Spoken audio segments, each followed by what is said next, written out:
on the red carpet again. Brothers and sisters, good evening. It's a pleasure to be with all of you. Your flyer features the world, the earth, with all its pomp and splendor. But I would like to reduce the scope, bring the scope down to my personal world inside 2711 Golden Sands. There are just two characters in my story, my wife and I. Now, who is the protagonist and who is the antagonist? That's up to you to decide based on your preferences and values. But while I narrate this story, I'm sure the adults in the audience will say, hey, that's me, that's my boss, that's my wife. And my young friends in the auditorium will say, oh, I can catch shades of my parents aplenty. So it's not just my story. Trust me, we're all in it together.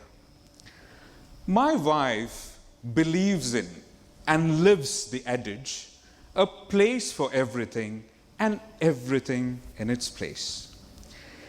If you sneak into my house at the middle of the night and you open the shoe store, you'll see structure, consistency, and order. And she says that a toothbrush must go into the mug, as Professor Snape would say it, with its head first only.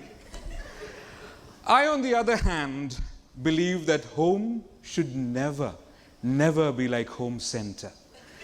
Cushions on the floor, chairs out of place, and the bed undone. Something can be picked from somewhere and placed anywhere as long as it is within the same house. And shoes, well, shoes must never be imprisoned. Their soles must be allowed to linger and drift and settle at a different corner of the house every night. Now, how many of you in the audience are like my wife here? Lovers of structure, consistency, and order. Can I see a show of hands? So many of you. Whoa. And the rest are like me? Oh, well, we know a little secret. We know a little secret. You structure lovers, you consider us as imperfect, inherently flawed, with some manufacturing defect. We know that. That's fine. You know why? Because we don't think very highly of your personality either. The feeling, as they say, is absolutely mutual. Now, how does my wife open a gift-wrapped packet? Slowly, gracefully, as if the packet will get hurt. And how do I open the packet? I tag it. The objective is to open it, right? Well, she remembers every promise that I've broken, every argument that I've lost, every mistake that I've committed. Wallah, I don't remember anything, and I can't defend myself. So nowadays, I write them down. Date, she said this. Date, she did that. During weekends, I help her fold the clothes and clean the plates. Such a dutiful husband, right?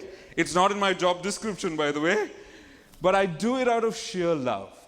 And instead of saying thank you, Sunaina comes and does a thorough quality audit of the work that I've done and redoes everything. And she says, Sangeeth, if you can't do it right, don't do it at all. Ouch. She considers me imperfect, inherently flawed, with a manufacturing defect. And I don't think very highly of her personality either. Let me now speak about consistency, okay? She likes going to the same restaurant, sit at the same table, and order the same food. For me, it's Mandi today, Chinese tomorrow, and Italian the day after. When she drives from Abu Dhabi to Sharjah on Sheikh Zayed Road, she sticks to the second lane on the right, always. You know why? Do you know why? The second lane on the right always? Because when you reach Wafi, that is the road that goes directly to Sharjah.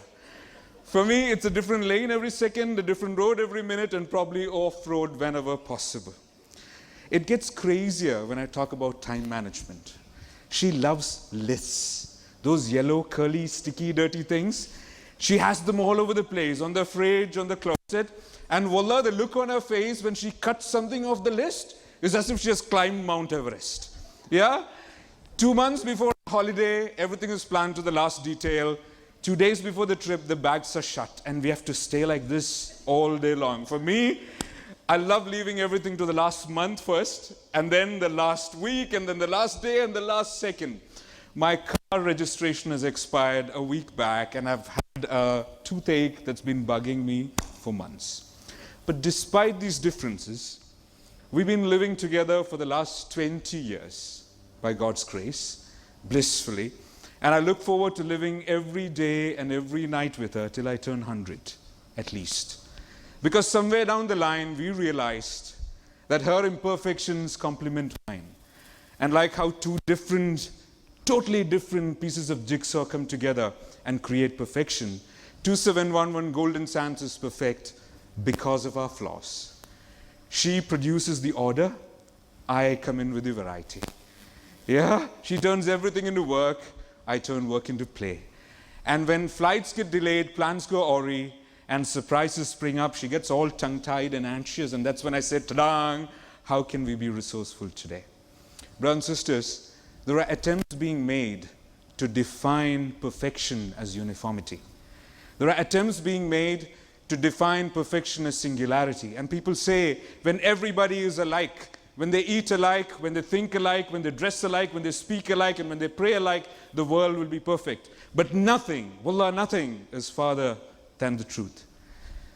Because perfection is realized when imperfect people come together, celebrate their differences, and build on each other's strengths. Perfection is realized when imperfect people stand shoulder to shoulder and move together, hearts beating as one. That's when walls crumble. That's when problems are belittled and shattered. And that's when miracles happen. And this, I think, is an idea worth sharing, particularly in this year of tolerance. This, I think, is an idea worth embracing. Thank you.